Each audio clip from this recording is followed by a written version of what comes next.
You're listening to a free audio download from Venue Cymru's International Concert Series. Welcome to the October edition of pre-concert interviews from Venue Cymru.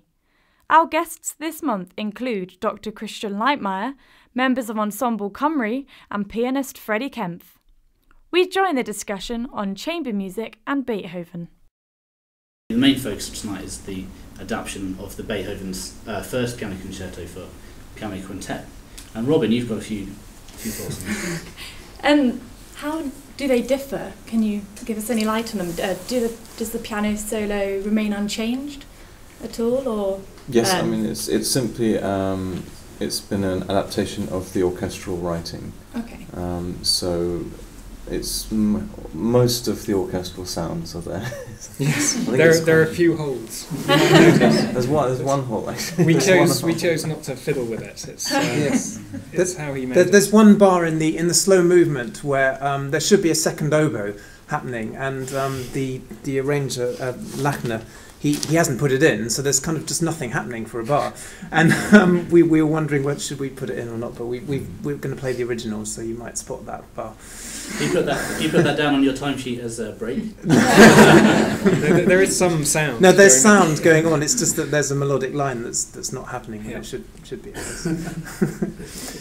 But yes, just to talk a bit more about that. I mean, it's very interesting. My part. This is my part here, because sometimes I'm being a violinist, playing Beethoven's original first violin line, and then sometimes Lachner writes in flute, or oboe, or clarinet. I even have to be a trumpet at one point. In the opening tutti of the first movement, bum bum bum bum bum bum, a big C major arpeggio. That's imitating trumpets.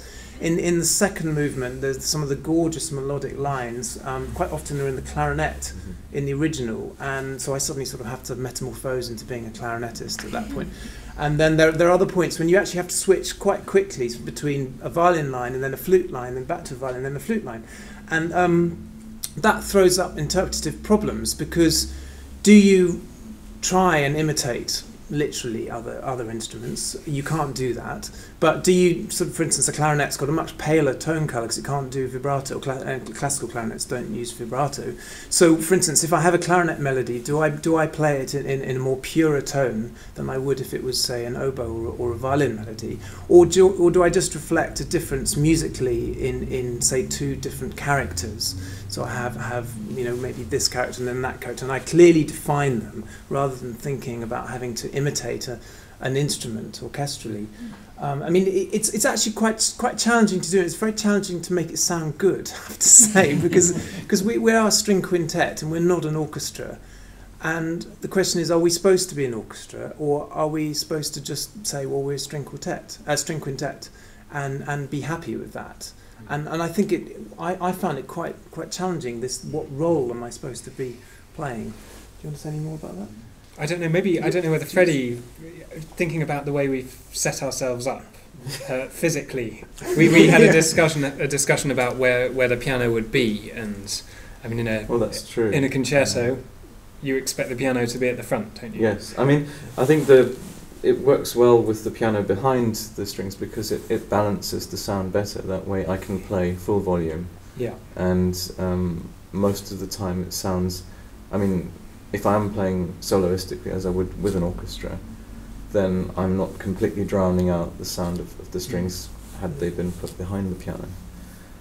I think other parts not that easy to play, or I mean, they're rather awkward, aren't they? In places, yes. There's a lot of double stopping where we have to play two notes at the same time, and that can be done more or less well. And this is rather it's a little crude, isn't it? In the way that he's asked you to cover more than one part and to create harmony when there are so few of you. I think it has become chamber music, I feel, because there are very significant lines in the string parts, which obviously with an orchestra they would be more sort of interspersed sort of in different sections of the orchestra, but because there are only five of us, then it's either the violins or the viola or the cello, or very rarely the bass. So it does become chamber music in the sense that even the concerto of the original scoring is, you know, chamber music, especially the slow movement. There's a huge solo with the clarinet, and it's very much a sort of duet of clarinet and piano with everybody else accompanying. And so I think that it's sort of not a concerto anymore, but at the same time the piano part is much more soloistic than a normal piece of chamber music. So it's quite a curiosity. But I think, I mean, the last time I did it, it does work really well. And, I agree up to a point with Freddie, but not completely, because I think you have a concerto and you have a piece of chamber music, and the musicians have very different roles in them. And in a true piece of chamber music, everyone is equal. In a concerto, everyone's not equal. I mean, the soloist, particularly in romantic, by the time you get to 19th century big romantic concertos, the soloist is more important than the other musicians. And so maybe the other musicians as a collective, as an orchestra, maybe they are as equal importance as the soloist, but not so. I mean, it's confusing, because sometimes we are playing like true chamber musicians. We are in dialogue musically, we're answering each other very much so with phrases and inflecting and melodies and counter melodies and so on. But sometimes we're really not. And compositionally, the way Beethoven's wrote it, there's a massive orchestral tutti at the beginning of the first movement, which is, I don't know how long is it, 2 minutes long before the pianist plays. And particularly in the last movement, the rondo, you get big blocks of just piano and then just orchestra or just quintet. So you get dum da dum dum bum dum bum going on for a block, and then you get a block of tutti. And so that kind of, I mean, that isn't interspersed into related chamber music. That's very much kind of the soloist and then the group. And you know, there's that dialectic there. And then, but then, as you say, there are moments in the slow movement when we are melodically really responding to each other. So it's both, I think. And Christian, how about Lachner himself? Is this something that he would often do, these arrangements? Well, that's a very good question. Well, Lachner, as well as his two other brothers, were very closely connected to Vienna. They all spent a number of years there in the 1820s and in the 1830s. Some of them assumed quite important positions, being conductors at the court opera or at another of the municipal opera houses. The eldest brother, Franz, was close friends with Schubert and Moritz von Schwind, so they basically knew all about Viennese concert life. And they were very well familiar with the original setting in which the Beethoven concertos would have been performed. And well, I think we shouldn't forget that in the 19th century, it takes a long time until orchestras can actually cope with pieces like the Beethoven symphonies. So for the first 30 or 40 years, even pieces like Beethoven's 7th Symphony were performed predominantly in chamber music arrangements. There are tons of arrangements of the 7th Symphony, say for piano trio, and this is how most people would have encountered these works. Now, the Ignaz Lachner arrangement of the Beethoven concertos is slightly different in that he produced these as a commission in the early 1870s. When enough orchestras had been around, but these arrangements were made particularly for the benefit of young pianists, and especially as a conservatoire system was established, it produced ever more pianists who wanted to play the big pieces, and orchestras were expensive. You had to pay the musicians. So very often they had to get their first experience by performing arrangements for two pianos, which wasn't very satisfactory because, sometimes the two instruments blended to the extent that the soloist couldn't really shine. And so Ignaz Lachner got the commission to produce a version which could be performed at regularly at concerts at conservatoires. And so he basically reduced the scoring of the orchestra so that it was manageable to be performed by young musicians. So perhaps the aesthetic impetus behind it was different. So he was more concerned with creating a version which allowed the pianists to get some impression of what it would be like to perform with a real orchestra. And would you say, and same with you guys, with the Ravel Introduction and Allegro, whether this is the same kind of thing, a mini concerto? Is it something that perhaps more accessible for taking home? It's rather special, isn't it, the Ravel, in terms of its the reasons for it being written. It's certainly a mini concerto, but more than that, it's a showpiece for an instrument that hasn't existed until this time. So it must be one of the few pieces that's been commissioned by a manufacturer. They'd come up with this marvellous new harp and wanted to show it off. And so in this piece, it's a showpiece and showing off new possibilities. The harp plays in every key available, I think, and there are all kinds of effects that would have been impossible. Amazing harmonic effects, and there's a wonderful cadenza where you'll hear all kinds of beautiful effects which wouldn't have been possible when you had to choose which strings you were going to pluck to get certain notes, because by moving the pedals you can set the whole instrument and then create these wonderful harmonies just by running your finger from one end of the harp to the other. So it's an unusual commission from that point of view. The Beethoven and the chamber music. Freddy, do you approach, although you said already that the piano parts are very similar or the same, do you approach it in a slightly different way in the chamber version?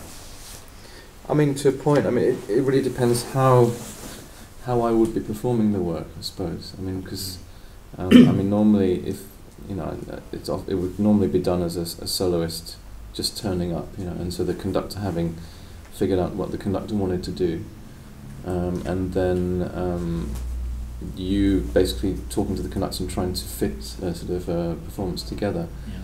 Yeah. And I guess in that sense, it is quite similar, because you know, normally I guess in a normal performance of this, then the strings would have prepared it themselves. Yeah. It's much easier to put together than a proper chamber music work, just because there's less sort of simultaneous dialogue. For me, I mean, it's hard to try and it's actually when I'm sitting where I am, then I have to make myself play as a soloist and not as a chamber player, because I'm so used to it. I mean, I had a piano trio for 6-7 years, and I've done a lot of chamber music, so I'm so used to sort of becoming the chamber pianist, which is it's a very different sort of technique where you are trying to lose the harmonics which will interfere with the sound of everyone else. Whereas in this, it's, you know, we've had the artistic director of the ensemble sort of listening to us, and he's kept telling me, you've got to play out more, and it's been hard to make myself do that. At the same time, it does allow me to do more subtle things, you know, take little bits of time here and there, which you just can't risk, or it's just not possible with a full orchestra. So it is nice to do it like this. Are there then lessons that you can then apply from rehearsing and playing in the chamber version back into the concerto? Not as such. I think it has to be treated as a separate work. I mean, it is. I mean, the writing is the same, but to make the performance effective is a very different technique, I think. But you have also been conducting them from the piano as well. How was that? It's been a new thing. I've just done 4 performances with the Royal Philharmonic Orchestra, conducting the first, second, and third piano concerti in the same concert, and I guess that's a sort of, on paper it's a sort of a similar idea, in the sense that at least I get to, I'm obliged to make an interpretation. I've got to decide, you know, the style of the playing, you know, how classical, how much vibrato, because if I don't say anything, then the orchestra asks me what exactly do you want here, and physically it was actually very, very difficult for me. I mean, very sort of taxing on the brain. I had to do everything from memory. I mean, because there was no time to, put a score, and there was no way to turn the pages in any case. You know, even if I had the score in front of me. So I started each concerto with a baton standing in front of the orchestra, and then I positioned the piano slightly so that I didn't actually have to walk around too much, just have to sit down again. But it was, I mean, I remember the first concerto was always the kind of the real killer, as it were, because I knew that I had to do the second and the third afterwards. So in the same concert? Yeah, in the same concert. I always remember the first one was I was sort of starting the tutti and just dreading the whole thing, thinking, well, just hoping nothing goes wrong, because if I suddenly forget what's happening, then it's going to basically fall apart. And so tonight is going to be far easier. I mean, from my point of view, because I don't have to concentrate too much. Well, I mean, in a different way. But who's taking the lead tonight? Are you? Well, I think we're sharing it a lot. I mean, yeah. Well, I think sharing a lot, but I mean, also, I'm sharing with whoever is actually playing the significant musical material. So. But certainly in the orchestral tuttis, your involvement is less, isn't it? Yeah, non-existent. I mean, but you're not directing us from the front. No. That we get on with as you would with a conductor, yeah. Which role Marcus takes, I guess. Will you? And it's been interesting for me because actually, I mean, I've never done this piece before, and yesterday when we rehearsed it, it suddenly occurred to me that there are some really tricky corners, which a conductor would probably find tricky. I'm not a conductor, but moments when you have a chord, and then you've got to bring the chord off and then give an upbeat for the next bit, particularly with sort of cadenzas and in the last move there are a few of those, and then right before the very end of the piece there's suddenly this adagio that comes from nowhere for about one bar, and then it goes back into the sort of furious allegro again. So those sort of moments where you just have to give a really clear beat, and that's been challenging actually for me, and to play it as well, and then to show the others where to play. Clearly you'd included these hurdles just in case the situation arose. Well, do you think chamber music is important for young musicians to sort of take part in? Do you think being in an ensemble is a good thing to do, or to concentrate more on being a soloist? Do you mean in terms of a career, or just generally? Just generally playing together with other people. Do you think it's important? Or? I think it's very important. I mean, I think it's most of all it's fun. And what I've noticed is and as one becomes an adult, then more and more, I'd say. I mean, there's the wish to kind of people wish they had more time in order to just sort of say, well, let's meet up on Sunday afternoon, bash through some some Schumann for 4 hours, and then have a meal and get drunk, and then let's do the last Beethoven String Quintet or something like that. And yet in our adult times there's just no time for that. Especially when you start having families, then you kind of I feel a sort of regret I didn't do that before. And I think that there isn't enough of a kind of recognition of just the amusement factor of playing chamber music. I think if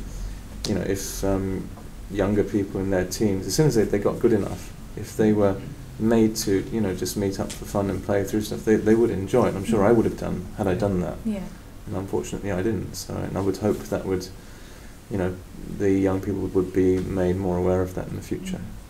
I don't know about you, Marcus, but I have the impression that a lot of instrumentalists I know, it was when playing chamber music as teenagers that you kind of fall in love with your instruments, and there's for most people you start at a stage where unlikely to have very strong feelings about your instrument. I was 4 when I started playing the violin. I don't remember loving it. I imagine it was something of a chore for some time, but I think the point at which I really started to love playing was in playing chamber music and finding that you can be a part of something in which you don't disappear as you might in an orchestra, but you manage to create something much more than you could ever do on your own, and to interact in real time with other people, with things that are not under your control, is very exciting. Yeah, and to answer your question, I think it's crucial for musical development of young people and musicianship generally. I mean, for instance, you might be able to play your instrument fantastically in a room on your own, but if you've got really bad rhythm, say, put yourself with 4 other people, the piece is not going to hold together. So, you know, that sort of understanding of common pulse and rhythm, or intonation or sound, or how things fit in. So there's a whole range of kind of, you know, things about musical intelligence really that you can only learn through playing with other people. And more than that, there's the whole interactive social skills thing, because you've got to know when to be firm and when to let go. I mean, there's 5 people in the room and they're probably all going to have different views maybe about how something goes. If you're adamant that yours is the only view all the time, you're probably not going to get very far. So hopefully one of you won't stand up mid-concert and say, right, I've had it. Well, even though there is this wonderful sense of spontaneity about chamber music, and a certain flexibility which is inspirational, not only for young musicians, but also for very experienced musicians. Because many chamber music works were written to be fun and to be enjoyed by performers. So they weren't necessarily written with an audience in mind, or in order to impress people. And in a way, it is a shame that these days chamber music is mostly reduced to certain genres such as string quartet, piano trio. When in the 19th century, especially, there was a very colorful variety of combinations, and we're very grateful to ensembles such as Ensemble Cymru to bring some of these pieces again to life.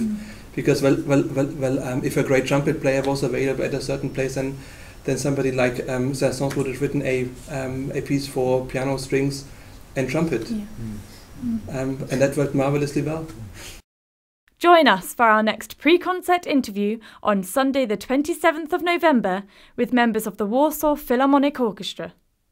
Watch out for more events and updates available on our website www.venuecymru.co.uk.